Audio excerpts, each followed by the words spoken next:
tyrannical leadership, and our understanding of deen really are all perhaps causes of that narrow-mindedness and bigotry, that we see. And of course that leads to injustice. Injustice is the result of this discrimination, isn't it? That's what injustice is. And this is interesting. When the Quran says Allah created man in ahsan taqweem, what does it say? فَمَا يُكَذِّبُكَ بَعْضُ بِالدِّينِ. Why are you denying the jaza, the biddeen, the day of judgment? Why do you deny that?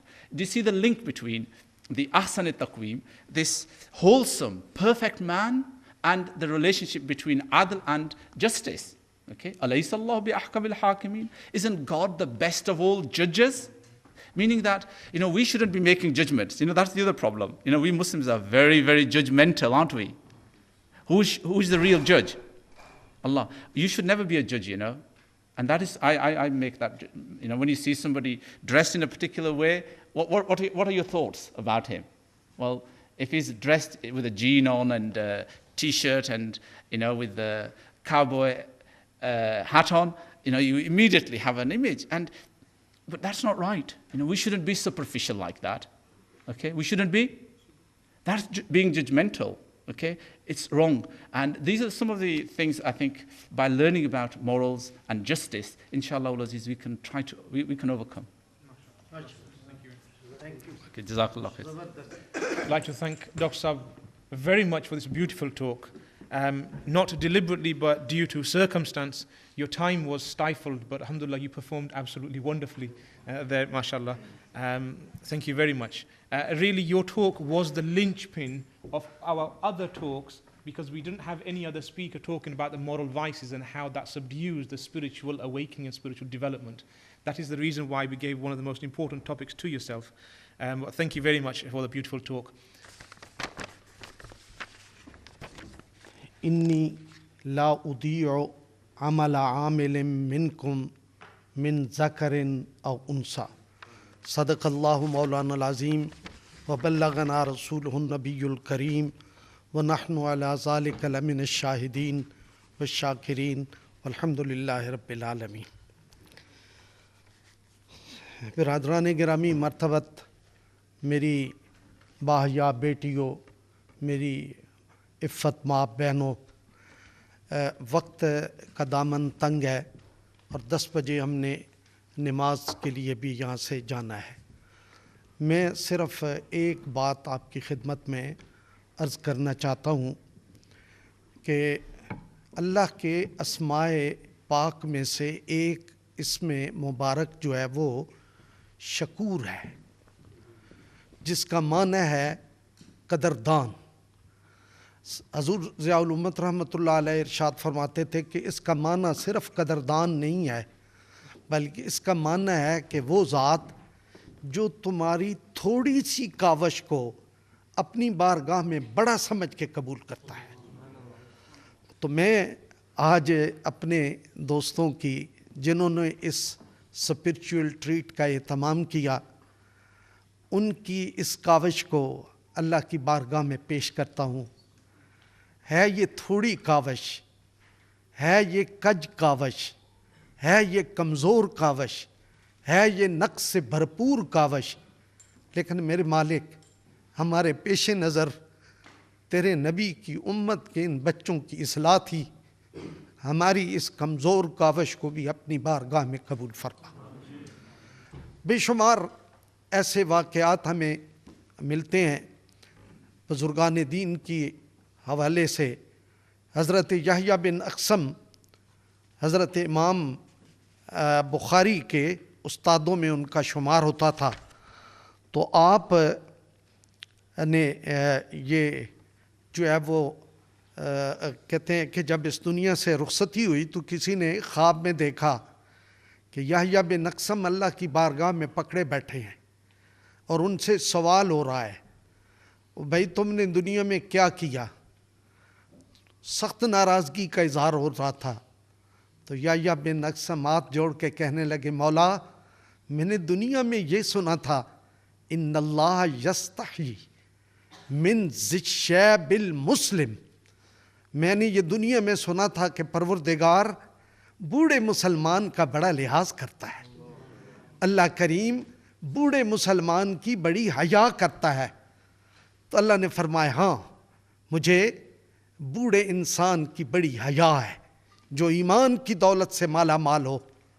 تو انہیں معافی مل گئی۔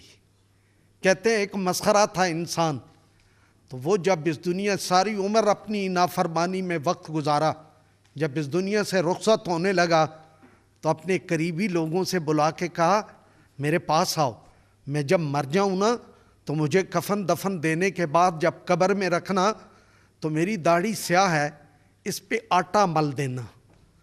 جب وہ آٹا مل دیا گیا، اسے دفن کر دیا گیا، اہل نظر نے اس کا نظارہ اس انداز میں کیا کہ اللہ کی بارگاہ میں پیشی کے وقت پروردگار نے پوچھا یہ کیا ڈرامہ کیا ہے تو نے کہ میری بارگاہ میں آ رہے ہو اور داڑھی کے اوپر آٹا لگایا ہے؟ مالک کیا کروں، سنا تھا کہ تو جس کی سفید داڑھی ہے اس کا حیا کرتا ہے۔ پروردگار میری داڑھی سفید تو تھی نہیں، میں ابھی جوانی میں ہی مر گیا، تو میں نے ہیلا کیا کہ جاؤ آٹا مل دو۔ اس کی بارگاہ میں کہوں گا کہ تیرے نبی کی زبان سے یہ بات نکلی تھی، ان اللہ یستحیی من ذی الشیبۃ المسلم، بوڑھے مسلمان پہ اللہ بڑی حیا کرتا ہے۔ اللہ نے فرمایا میں نے تمہیں معاف کر دیا۔ حضرت ابو حفص حداد جو بہت بڑے اللہ کے مقبولان بارگاہ میں سے تھے، کہتے ہیں پاؤں پھسل گیا، زندگی میں خطا ہو گئی، ایک خاتون جو یہودیہ تھی اس کے اوپر دل آ گیا، اسی کی حالت میں مرنے لگے، عبادتیں چھوٹ گئیں، مصلے چھوٹ گئے، سجدے چھوٹ گئے، اور اسی در در کے دھکے کھائے جا رہے ہیں، لیکن وہ التفات نہیں کرتی، وہ توجہ نہیں کرتی۔ کسی نے کہا فلاں شہر میں ایک یہودی ہے، بڑا عالم ہے، 40 دن چلا کرتا ہے، ہر چیز قبضے میں آ جاتی ہے، اس کے پاس جاؤ۔ عشق کی وارفتگی میں اس کے دروازے پہ دستک دی، میں آیا ہوں، میں نے سنا ہے تو چلے کرتا ہے، نایاب کام جو ہے وہ پورے ہو جاتے ہیں، مشکلیں آسان ہو جاتی ہیں، میری مشکل کو بھی آسان کر دے۔ حسن لگا میری ایک شرط ہے، میں چلا کروں گا، تیرے لیے دعائیں کروں گا، وظیفے کروں گا، لیکن میری ایک شرط ہے، وہ شرط یہ ہے کہ تو اس وقت میں جب میں چلے میں مصروف ہوں کوئی نیک کام نہیں کرے گا، تو کوئی دنیا کا نیک کام نہیں کرے گا تو تیری مشکل حل ہو جائے گی۔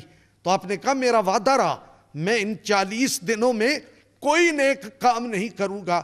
وہ ان کے وظیفے میں مصروف ہوا، انہوں نے نماز چھوڑ دی، انہوں نے سجدے چھوڑ دیے، انہوں نے رکوع چھوڑ دیے، انہوں نے روزے چھوڑ دیے، انہوں نے عبادت چھوڑ دی، قرآن کا پڑھنا چھوڑ دیا، نیک عمل چھوڑ دیا۔ اس وقت میں 40 دن گزر گئے، کہتے ہیں 40 دن کے بعد گئے اس کے پاس اور اس سے کہا کوئی فائدہ نہیں ہوا، کوئی میرا جو ہے وہ محبوب اسیر نہیں ہوا، کوئی اس کو میرے لیے شکاوٹ محسوس نہیں ہوئی۔ کیسا چلہ تو نے کیا؟ اس نے کہا میرا چلہ تو 100% درست ہوتا ہے، وہ تو بالکل تیر بہدف ہے، ہم نے تمہیں کہا تھا نیکی نہ کرنا۔ وہ کہنے لگے میں نے کوئی نیکی نہیں کی، کہا میں نے ایسا ہو نہیں سکتا کہ تو نیکی نہ کرے اور میں چلہ بھی کروں اور وہ پورا نہ ہو۔ تو کہنے لگے میں نے کوئی نیکی نہیں کی۔ اس نے پوچھا فلاں دن کیا کیا؟ کچھ بھی نہیں کیا۔ فلاں دن کیا کیا؟ کچھ بھی نہیں کیا۔ 40 دن گنوائے اور انہوں نے کہا کوئی نیکی نہیں کی۔ ہاں ایک بات یاد آ گئی ہے، میں راستے میں چل رہا تھا، راستے میں ایک پتھر پڑا تھا، میں نے اس کو اٹھا کے دائیں کر دیا ٹھوکر نہ لگے۔ وہ یہودی کہنے لگا ابو حفص حداد لوٹ جا اپنے رب کی طرف، وہ رب جو تیری ایک پتھر کے اٹھانے کو ضائع نہیں کرتا وہ تجھے کیسے ضائع ہونے دے گا، وہ تجھے کیسے پھٹکار۔ حضرات محترم میں یہی کہہ رہا ہوں وہ بڑا قدردان ہے، وہ شکور ہے، وہ چھوٹے چھوٹے عمل کو اپنی بارگاہ میں قبول کرتا ہے۔ مجھے احساس ہے اس بات کا کہ میں نے، میرے دوستوں نے، میرے ساتھیوں نے جو کچھ یہ کاوش کی یہ بہت چھوٹی ہے، بہت چھوٹی ہے، بہت نقص والی ہے، بہت عیب والی ہے، لیکن وہ میرا رب جو پکھنڈیوں کے پکھنڈ قبول کر لیتا ہے، ان کی داڑھیوں پہ سفید آٹا لگ جائے تو وہ معاف کر دیتا ہے۔ وہ پروردگار جو راستے میں پڑے ہوئے ایک پتھر کو اٹھانے کے بدلے میں اپنی اس بندے کو ذلیل اور رسوا نہیں ہونے دیتا، وہ رب ہماری بھی لاج رکھے گا۔ اس لیے میں مبارکباد دیتا ہوں اپنے تمام دوستوں کو، اپنے عزیزوں کو، اپنے بھائیوں کو، اپنی بچیوں کو۔ یہ جو تم نے لمحے یہاں گزارے یہ بہت تھوڑے ہیں، لیکن وہ بڑا کریم ہے، وہ بڑا مہربان ہے۔ وہ تھوڑی سی بھی محنت اور کاوش جو ہے اسے ضائع نہیں ہونے دے گا۔ تمہارے رت جگے، تمہارے اپنی مرضی کے خلاف سحری کے وقت اٹھنا، تہجد خیزی کرنا، اوابین پڑھنا، 5 وقت کی نماز کی پابندی کرنا، یہ بہت چھوٹی باتیں ہیں، لیکن وہ بڑا کریم ہے۔ وہ ان چھوٹی باتوں کو قبول کرے گا، منظور کرے گا اور ہماری آخرت کو بہتر کرے گا۔ آپ بھی امید رکھتے ہیں نا؟ ہم بھی امید رکھتے ہیں، اور اس بات کی بھی امید رکھتے ہیں آنے والے سال وہ ہمیں پھر توفیق بخشے گا، وہ پھر ہمیں یہ بخت دے گا، ہم دوبارہ اس کے لیے، اس کے نبی کے غلاموں کے لیے یہ اہتمام پہلے سے بہتر کرنے کا عزم لے کے یہاں سے جائیں۔ اور انشاءاللہ العزیز ہم امید کرتے ہیں جو اس محفل میں، جو اس اسٹریٹ میں شامل ہوئے ہیں، اگلے سال وہ پھر اسی عزم، اسی ہمت، اسی حوصلے کے ساتھ تشریف لائیں گے۔ میرے جن دوستوں نے سپیچز دی، لیکچر دیے، اور یہی ہم چاہتے تھے کہ آپ کی اندر کی ڈیولپمنٹ ہو، آپ کی روحانیت کی ڈیولپمنٹ ہو۔ کل ہمارے آصف صاحب نے کہا تھا کہ انسان 2 چیزوں کا مرکب ہے، ایک اس کا جسم اور ایک اس کی روح۔ جسم کا تعلق زمین سے ہے، تمہارا کھانا زمین سے آتا ہے، جسم کو تقویت دیتا ہے۔ تمہارا لباس زمین سے آتا ہے، جسم کو تقویت دیتا ہے۔ تمہارے گھر گارے اینٹ اور مٹی سے بنتے ہیں، وہ انسان کو تقویت دیتے ہیں۔ لیکن یہ جو روح ہے، یہ جو انسان کی وہ نعمت جو اللہ نے خود اپنے بندے کو بخشی، وَنَفَخْتُ فِيهِ مِن رُوحِي فَقَعُوا لَهُ سَاجِدِينَ، اللہ نے جب بتایا نا کہ میں نے اس کے آدم کے اندر اپنی روح پھونکی ہے، حضرت ضیاء الامت ارشاد فرماتے تھے کہ انسان چیز کیا ہے، انسان کیا ہے؟ اللہ کی مخلوق ہے۔ اللہ نے ہر چیز کو بنایا، اس نے زمین کو بنایا، کن کہا، اس نے آسمان کو بنایا، کن کہا، اس نے ستارے ٹانک دیے، کن کہا، اس نے سمندروں کو رواں کیا، کن کہا۔ دنیا کی کوئی چیز بھی مالک نے بنائی ہے تو کن سے بنائی، لیکن جب اپنے بندے کی باری آئی تو کن سے نہیں بنائی، اپنے ان دستے قدرت کے دونوں ہاتھوں سے بنائی۔ اس سے بڑا اعزاز اس انسان کے لیے اور کیا ہو سکتا ہے؟ اس لیے میں اللہ کی بارگاہ میں سراپا سپاس ہوں، اس نے یہ ہمیں توفیق بخشی، اور دعا گو ہوں آنے والے دنوں میں میرا مالک ہمارے لیے زندگی کو آسان کرتے۔ آپ بھی ہم جس طرح میرے یہ بھائی اور میرے ساتھی اپنے لیکچر کی صورت میں، اپنے معاملات کی صورت میں یہاں کرتے رہے، اللہ ان کو جزائے خیر دے وے۔ اور خاص طور پہ میں اپنی اس بیٹی کو تحسین پیش کرتا ہوں جس کا نام مہوش رانی تھا۔ اس نے آج آ کے یہاں اپنی خواتین کے موضوع پہ گفتگو کی، اور بہت ساری باتیں ایسی تھیں جو دل کو لگ رہی تھی۔ اللہ تعالیٰ اس کے علم میں اور برکت دے۔ وہ اپنے ملک، اپنے ماں باپ، اپنے بہن بھائی سب کو چھوڑ کے یہاں جس علم کی تلاش میں ہے، اللہ اس کے لیے زندگی کو آسان فرمائے۔ میں اسی کے اوپر ایک بات اور بھی عرض کرنا چاہتا ہوں کہ ابھی ذکر کے لیے 5-10 منٹ ہمارے پاس بچے ہیں، وہ اس کے بعد انشاءاللہ العزیز نماز عشاء ہم ادا کریں گے۔ میں اپنی بہنوں سے ملاقات بھی کروں گا، اور پھر انشاءاللہ فجر کی نماز پڑھنے کے بعد میں آپ سے رخصت بھی لوں گا۔ میرے پلان کے مطابق تو تھا کہ جمعہ، ہفتہ، اتوار، لیکن یہ ایک دن لیٹ ہوا پروگرام، جس وجہ سے میری صبح کی فلائٹ 8 بجے ہے۔ مجھے انشاءاللہ صبح کی نماز کے بعد آپ سے رخصت لینی ہے، اور آپ سے یہ التجا بھی کرنی ہے کہ دعاؤں میں ہمیں یاد رکھیں۔ اللہ تعالی ہمارے معاملات کو آسان فرمائے، اور حضور ضیاء الامت نے جو ذمہ داریاں ہم سب کو سونپی ہیں اس کے اوپر عمل کی ہمیں توفیق عطا فرمائے۔ حضرات محترم پھر ذکر تھوڑی دیر کے لیے کر لیں، ہے طبیعت. بسم اللہ الرحمن الرحیم. افضل الذکر لا الہ الا اللہ لا الہ الا اللہ لا الہ الا اللہ لا الہ الا اللہ لا الہ الا اللہ لا الہ الا اللہ لا الہ الا اللہ محمد الرسول اللہ صلی اللہ علیہ وعلا آلہ واصحابہ وبارک وسلم.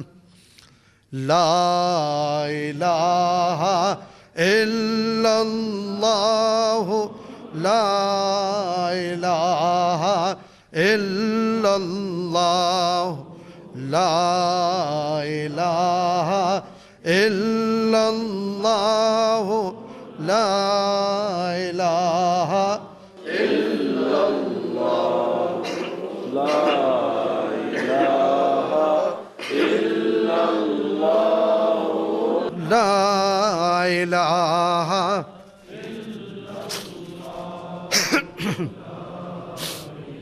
لا الا اللہ لا الہ الا اللہ لا الہ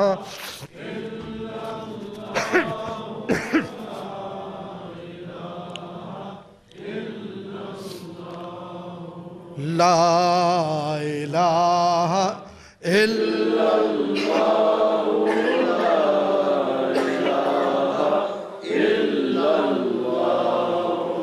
لا الہ الا اللہ الہ الا اللہ لا الہ الا اللہ الہ الا اللہ لا الہ الا اللہ لا الہ الا اللہ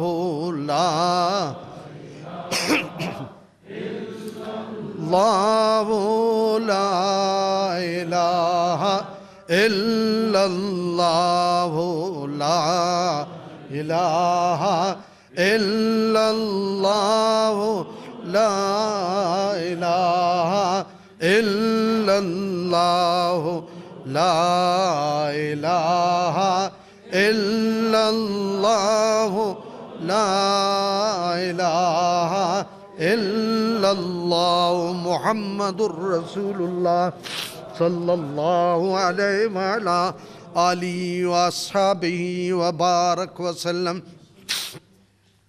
حسبی ربی جل اللہ ما فی قلبی غیر اللہ نور محمد صلی اللہ لا الہ الا اللہ لا الہ الا اللہ لا الہ الا اللہ لا الہ الا اللہ لا الہ الا اللہ لا الہ الا اللہ لا الہ الا اللہ محمد الرسول اللہ صلی اللہ علیہ وعلا آلہ واصحابہ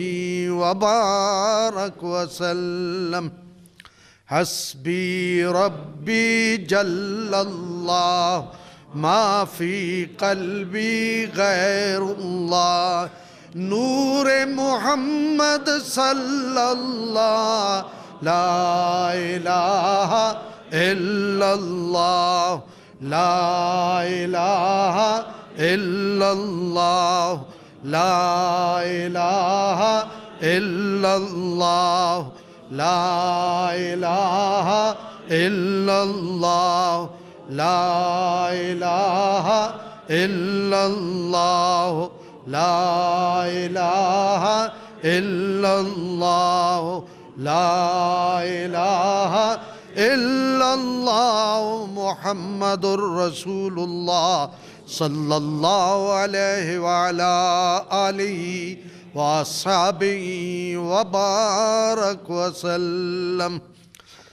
حسبی ربی جل اللہ ما فی قلبی غیر اللہ نور محمد صلی اللہ لا الہ الا اللہ لا الہ الا اللہ لا الہ الا اللہ لا الہ الا اللہ لا الہ الا اللہ لا الہ الا اللہ لا الہ الا اللہ محمد الرسول اللہ صلی اللہ علیہ وعلا آلہ واصحابہ وبارک وسلم سیدنا کریم صلی اللہ علیہ وسلم سیدنا کریم صلی اللہ علیہ وسلم سیدنا کریم صلی اللہ علیہ وسلم سیدنا کریم صلی اللہ علیہ وسلم سیدنا کریم صلی اللہ علیہ وسلم سیدنا کریم صلی اللہ علیہ وسلم سیدنا کریم صلی اللہ علیہ وسلم سیدنا کریم سیدنا کریم صلی اللہ علیہ وسلم سیدنا کریم صلی اللہ علیہ وسلم سیدنا کریم صلی اللہ علیہ وسلم سیدنا کریم صلی اللہ علیہ وسلم حضرات محترم، آپ نے علماء کرام سے یہ بات سنی ہوئی ہے کہ سرکار دو عالم صلی اللہ علیہ وآلہ وصحبہ وسلم کی بارگاہ میں روضہ اقدس کے اوپر ہر روز اللہ کریم 70,000 فرشتوں کو بھیجتا ہے جو اس محبوب کائنات کی بارگاہ میں سلام و عقیدت محبت پیش کرتے ہیں، اور پھر وہ چلے جاتے ہیں، دوسرے 70,000 آتے ہیں، وہ چلے جاتے ہیں، پھر اور 70,000 آتے ہیں۔ علماء بتاتے ہیں کہ ایک بار جن 70,000 کے گروپ کو موقع ملتا ہے پھر قیامت تک دوبارہ انہیں موقع نصیب نہیں ہوتا، لیکن میرے نبی کی امتی تو کتنا خوش نصیب ہے، تو جب چاہتا ہے کہتا ہے سیدنا کریم صلی اللہ علیہ وسلم سیدنا کریم صلی اللہ علیہ وسلم سیدنا کریم صلی اللہ علیہ وسلم سیدنا کریم صلی اللہ علیہ وسلم سیدنا کریم صلی اللہ علیہ وسلم سیدنا کریم صلی اللہ علیہ وسلم موج میں ہے عرفان کا ساگر پیر کرم شاہ زندہ باد فیض مسلسل رحمت داور پیر کرم شاہ زندہ باد حسن کرم آئی نئے دل میں